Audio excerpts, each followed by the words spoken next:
Hi everyone! I know it's been a little bit of time since I posted, and this video is one of the most important ones because one, it's gonna help me do some closure, and also it's gonna help you learn about things and what to do, what not to do. And this video is about an experience that I had back in the day, maybe like 2 years ago, when I had a little incident. And we're gonna talk about all the little details because it was a blessing at the end of the day. It's been a blessing, and I think it's really important for those, like maybe you are not like me and you got your things together, but I don't have my things together sometimes, and this is about that. So this video is more directed to younger teenagers and people that are still getting their life out and still figuring out how to get by in the most graceful way. And yeah, let's talk about it. So 2 years ago, I had you guys know that I was in this crazy relationship, and I had a pretty, like, my ex used to drive really, really fast when he was upset. So after a while being with him, I started tapping into his energy and even becoming a little bit like him. So I was very upset at one point, one day, one evening, and I was definitely driving fast, and I went off the road, which is no good, obviously. And when I went off the road, I was feeling a little the stress from going off the roads. I really didn't want to drive back again, and I lived really nearby it. I was just a few miles from my house, so I figured it was okay to leave. And I really didn't have any way to communicate to anyone. The cell phone, there was no signal. I was in the middle of the nowhere, like in the mountains, so there was no way of contacting anyone. So I left the car there so that I can go contact somebody. But this thing that I didn't know, that you guys should all know, is that you're supposed to leave your name and your phone number in case. I guess that's just common. I guess that's just common. I forgot how you say this. Common sense. There we go. So, but it just didn't occur to me. I just left the car and left, and came back right away, and the car was fine, and I would just grab the car, and it was so good.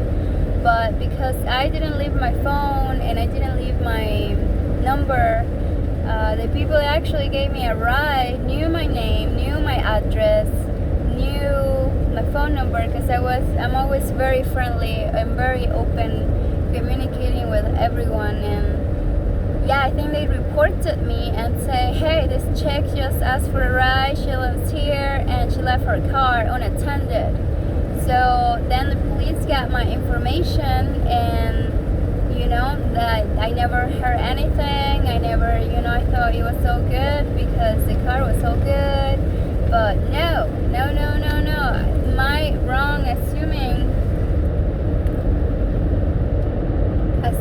this, and 2 years or a year later, I get pulled over by an officer, and then the officer tells me, we've been looking for you. And I'm like, what?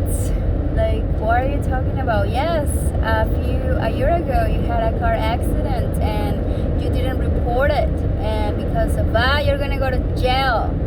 So I was like, fine, if I have karma, if I have things to amend, I want to take care of it, and what must to do do it sooner than later. So I really wanted to get things taken care of right away. And I was like, do what you gotta do, it's your job, I understand. So it was a very interesting experience because I had to go to jail for a night because I didn't leave my information or report it. Like, I didn't even have a phone, so that's my mistake, like my mistake being ignorant, and I'm paying the big price for it. And the intention for this video is just to promote honesty, promote integrity, promote just like knowing this thing so this doesn't happen to you like it happened to me.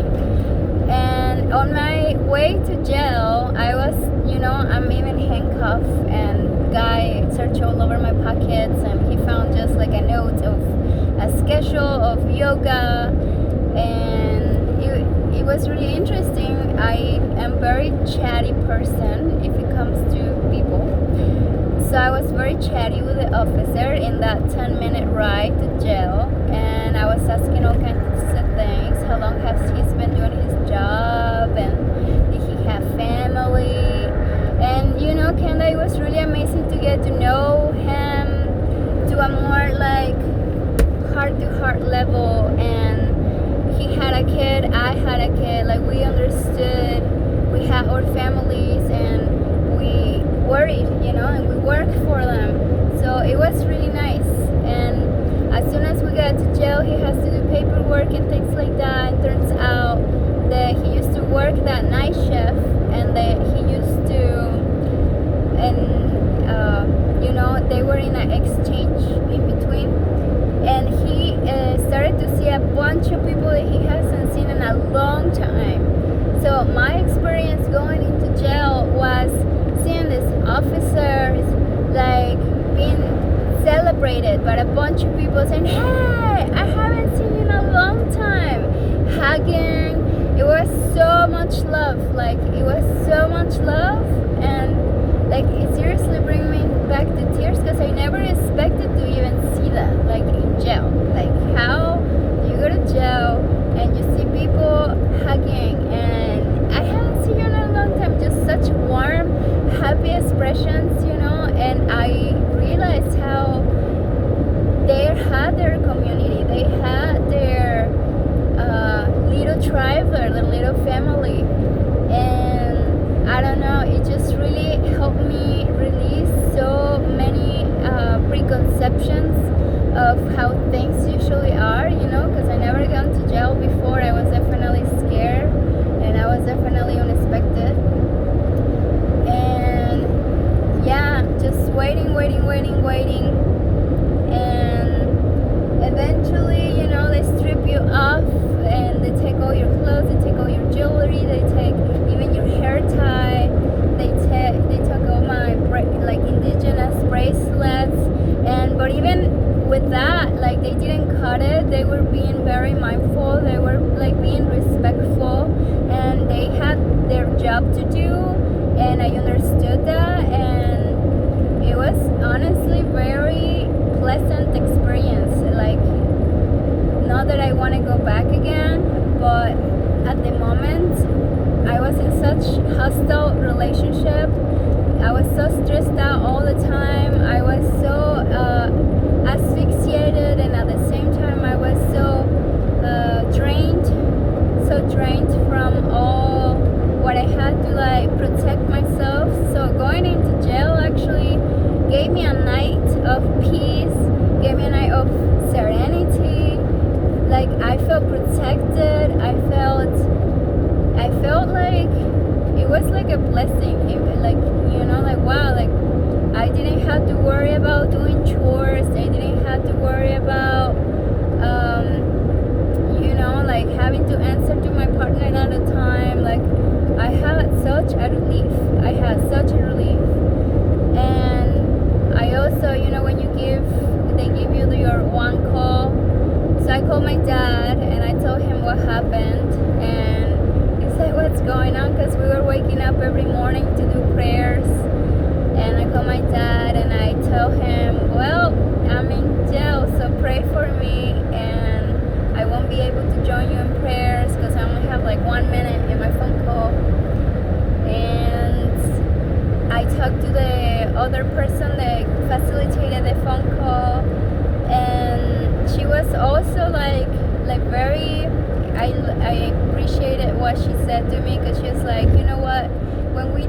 mistakes like that, like, because like you can know people who come here, people who have done really bad things, and you clearly don't seem to fit here. You clearly don't seem to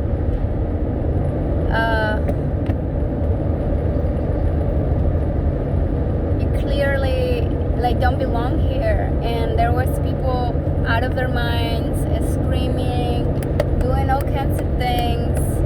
And also the people that like stripped me out and were taking my fingerprints and everything, like I also have very good like connection with them, or with her, the one that was doing all that. She also had a baby, she also had a kid, and she was breastfeeding, and she had to work, and do her shifts, and they don't get to see their families while they're working. So it's really intense, it's really sad, and it's really like touching.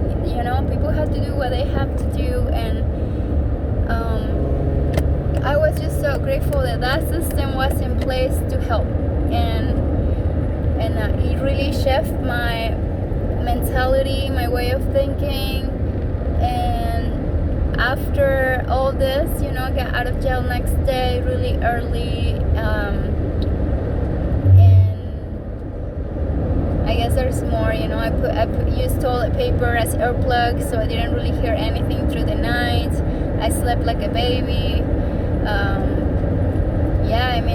I tried to keep my eyes closed, because I also know like everything that you have, if you keep your eyes open forever and absorb the energy of certain places, and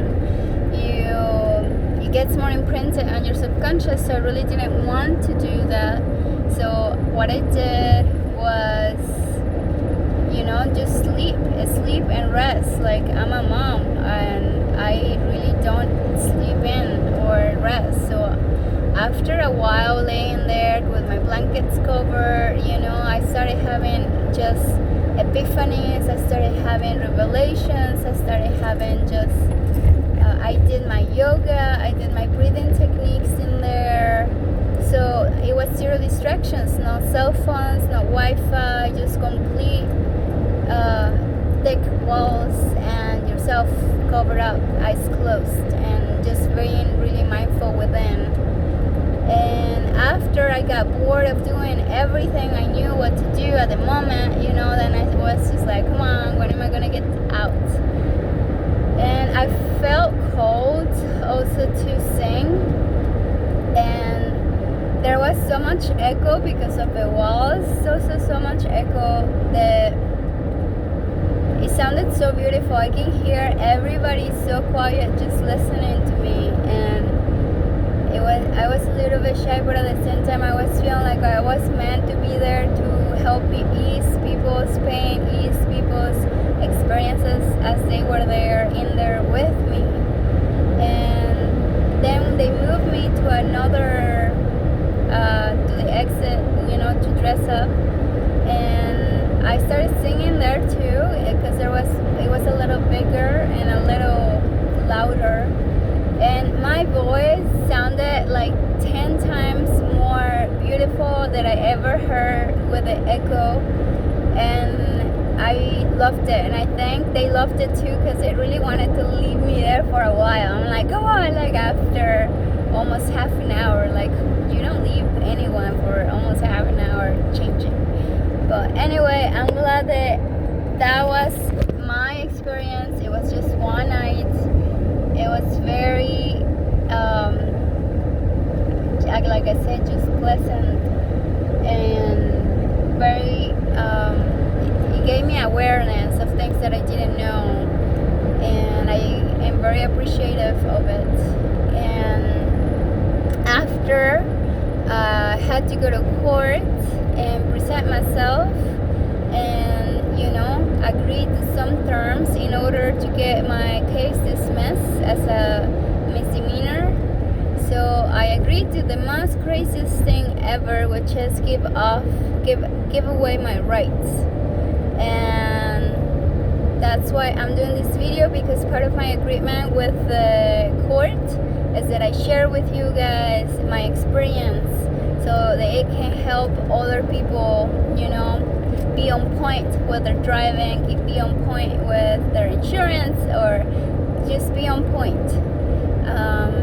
You guys know I usually do my videos. I have my hands free. I'm not holding the phone. I have my hands on the wheel. It's all good, and I'm able to do this because otherwise it's so hard for me to really record myself. So thank you so much for everybody who heard my crazy story about going to jail, and also, yeah, just know that the system, everything is in place in a way that for many, many years has worked, and it's there to bring justice. It's there to bring justice, and the more you're honest, the more you're truthful, the more you are accountable for your mistakes, the freer, the faster, the better. Like you're cleansing and clearing your karma, and you want to be able to just not hold and not have anything that's like holding your freedom, that's holding your truth, that's holding the integrity. Like if you're lying, then like you won't feel good, and all that's stored in your subconscious, so then you can't move freely through life. So it's really, really important that we stay mindful and honest and maintaining that integrity. So thank you everyone again for listening to this story. If you have questions, please let me know. And thank you so much to the court people for helping me get over my case and facilitate the healing process with the program that I went through. It's been nothing but mind-blowing, really. Like it's an alternative solution for people who really struggle and have had experiences where there is trauma and impact to the community, impact to your consciousness, impact to those affected. And I cannot believe, like how incredible this program is helping others, and I really pray that this continues going. So you can volunteer, you can be part of the changes in the world that it's happening, and thanks to that is that I'm able to share and to override this crazy experience or this blessing, which is just being accountable and honest and just make closures and make amends. So thank you for hearing me again. Peace, love, blessings.